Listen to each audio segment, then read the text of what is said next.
Hi, this is Craig Renti from Palisade Compliance, and today we want to talk to you about how to reduce your Oracle support costs if you're in an Oracle ULA.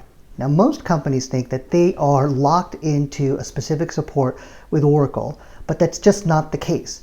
Whether you are in an active ULA or you've certified out of your ULA, there are ways to reduce your costs. In fact, Palisade Compliance has helped customers actually reduce their Oracle costs both in and outside of a ULA by millions of dollars, and we can help you too. You can negotiate a new support fee with Oracle. Yes, it's possible. You just need to be in the right position and have the right circumstances to get Oracle to the bargaining table, and Palisade can help you get there. If you've got one big support contract, you can split that up into pieces and deal with those smaller support contracts as you see fit.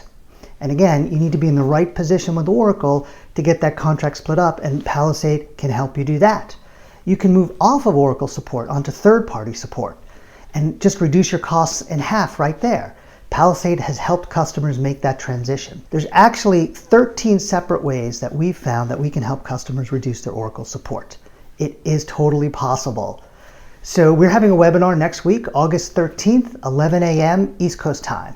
Just visit us at this link, www.palisadecompliance.com/webinars, and you can sign up for the webinar, and we will show you how to reduce support, and we will introduce you to the Oracle Support Reduction Program that is powered by Palisade Compliance. Thank you for your time today. I'll see you next week. In the meantime, good luck with Oracle.